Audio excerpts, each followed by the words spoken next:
So, in late 2025, Turkey unveiled a massive shakeup of its tax system. It's called the Omnibus Law, and trust me, this isn't just a minor tweak. We're talking about a fundamental rewrite that's going to change how money flows across the entire country. And that, of course, brings us to the big question, right? Anytime a country's tax code gets an overhaul this huge, there are always going to be clear winners and clear losers. So let's follow the money and see who's coming out on top. You can see the law creates a pretty stark divide. On one side, some people are going to see brand new tax benefits and incentives. But on the other, folks are looking at new costs, more compliance headaches, and yeah, a much bigger tax bill. This isn't just about numbers on a page. We're talking about real financial consequences for very different groups. So, why do all this? Why the massive shakeup? Well, this isn't random at all. It's actually a very deliberate government strategy. It all really boils down to four key goals. First off, they want to bring more of that informal, off-the-books economy into the daylight so it can be taxed. Second, they're pushing for way more transparency, especially when it comes to real estate and investment funds. Third, they need to raise more money for the budget, but they want to do it smartly, without just jacking up the main tax rates for everyone. And finally, it's about getting Turkey's rules in sync with international standards. You could almost call it a fiscal deep clean. And this quote, it just perfectly nails the new philosophy. The government is moving away from incentive-driven leniency and toward compliance-driven enforcement. Basically, the old days of using carrots seem to be over. They're being replaced by the stick of strict enforcement. The government's done asking nicely.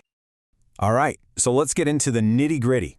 Let's break down these winners and losers and really see who's being affected the most by all this. First up, we've got a winner that might surprise you: international sports. We're talking about UEFA, the governing body for European football, and its partners. They are getting a full tax exemption for major events that they hold in Turkey. And then, on the complete other side of that coin, you've got a major group facing some serious new challenges: real estate investors. For them, the rules of the game are changing in a big way, and definitely not in their favor. This table really lays it all out. You can see a clear pattern, especially for property owners. Landlords and investors who use loans are both getting hit with a higher tax burden because they're losing key exemptions and deductions. It's a similar story for private fund investors and some businesses that are now facing new fees. But then, look all the way at the bottom. Foreign UFA entities get total tax-free status. It's a really clear contrast that shows you exactly who the government is trying to incentivize. Okay, so let's get into the mechanics. What are the specific changes in the law that are actually creating these winners and losers?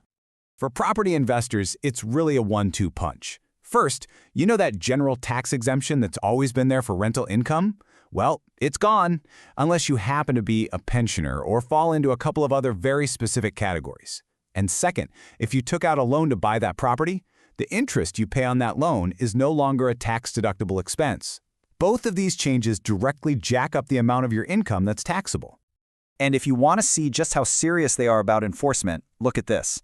Before, if you got caught under-declaring a property's sale price to dodge taxes, the penalty was 25% of the tax you owed. Now, it's 100%. That's a fourfold increase.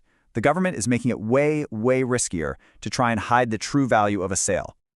You know, this focus on compliance isn't just about bigger penalties. It's also about increasing the administrative load. The government is bringing back the fourth quarter tax filing. So for businesses, that means you're going from 3 tax filings a year to 4. That means more paperwork, higher accounting costs, and it definitely squeezes your cash flow. Let's circle back to that big winner we talked about, UEFA. The law gives them a full-blown tax exemption. We're talking VAT, corporate tax, income tax, the whole shebang for major football events. So why are they doing this? Well, it's a strategic move, right? They're trying to attract these huge international tournaments and all the economic activity that comes with them. It's really about aligning Turkey with other major host nations. With all these changes, you can see Turkey is really entering a whole new era of compliance. So, what's the timeline? Let's take a look at what happens next. Things are going to roll out pretty quickly. That new fourth quarter tax filing, the first one is due in January 2026. All those new fees for vehicles and business licenses, those also kick in during 2026. And the big one for landlords, the removal of the rent exemption, that applies to all the income they earn in 2026, which they're going to have to declare on their 2027 tax returns. So what's the big takeaway here?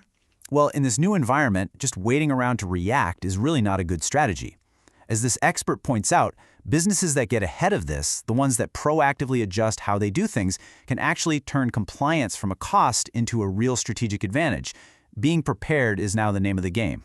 And all of this leaves us with one last big question. Turkey's move isn't happening in a vacuum. All around the world, governments are looking for new ways to close loopholes and boost their revenues. So the question is this aggressive push for compliance and transparency just a preview of the new global standard for how countries are going to manage their tax systems?